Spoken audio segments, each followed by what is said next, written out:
Hello అండి, welcome to our channel. ఈరోజు మీకు వేరుశనగ పప్పుల చట్నీ ఎలా తయారు చేయాలో చూపిస్తానండి. దీన్ని ఒక్కొక్కరు ఒక్కోలా తయారు చేసుకుంటుంటారు. మేము ఎలాగ తయారు చేస్తామో చూపిస్తానండి. ముందుగా స్టవ్ వెలిగించి బాండలు పెట్టి కొంచెం వేడైన తర్వాత దాంట్లో సుమారు 1 కప్పు వేరుశనగ పప్పులను తీసుకోండి. ఈ విధంగా మీడియం ఫ్లేమ్లో పెట్టి వేయించుకోండి. కొంచెం కలర్ చేంజ్ అయ్యేంత వరకు ఒక 5 నిమిషాల పాటు సుమారు వేయించుకోండి.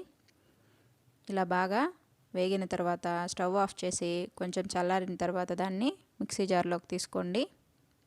మిక్సీ జార్లోకి తీసుకున్న తర్వాత మళ్ళీ స్టవ్ మీద బాండలు పెట్టి దాంట్లో ఒక 2 టేబుల్ స్పూన్ల ఆయిల్ వేసి దాంట్లో ఒక 4 లేదా 5 పచ్చిమిర్చి వేసుకోండి.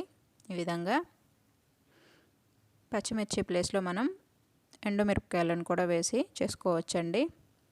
ఇలాగా మీడియం ఫ్లేమ్లో పెట్టి కొంచెంసేపు వేయించుకోండి.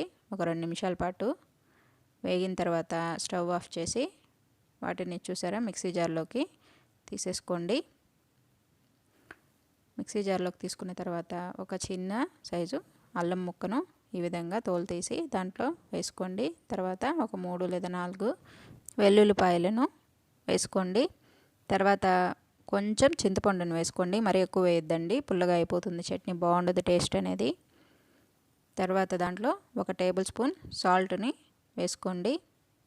ఇవన్నీ వేసుకున్న తర్వాత కొంచెం కరివేపాకు ఒక 4 లేదా 5 ఆకులను వేసుకోండి. కొంచెం ఫ్లేవర్ బాగుంటుందండి, అలాగా చట్నీలోనే వేసి మిక్సీకి వేసుకుంటే అందుకనండి.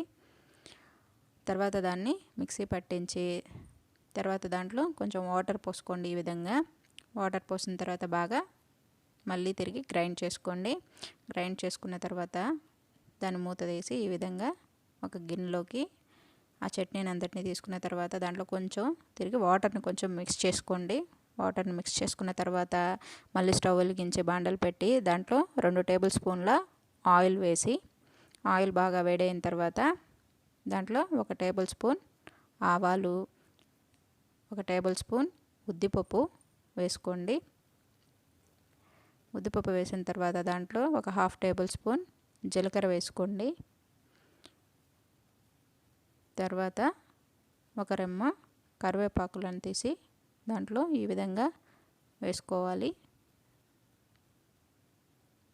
మీడియం ఫ్లేమ్లో పెట్టుకోండి, లేకపోతే తిరగమాత మాడిపోతుందన్నమాట.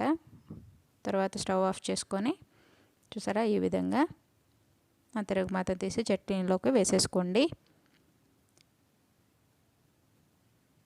వేసుకున్న తర్వాత గరిటె పెట్టి ఆ చట్నీని మనం బాగా ఇప్పుడు మిక్స్ చేసుకోవాలన్నమాట.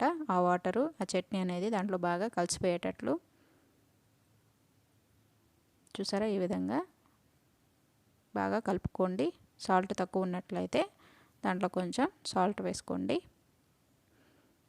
చూసారా చట్నీ రెడీ అయిపోయిందండి. ఇది చాలా బాగుంటుంది. మీరు కూడా ఈ విధంగా ఈ చట్నీని తప్పకుండా ట్రై చేయండి. ఓకేనా?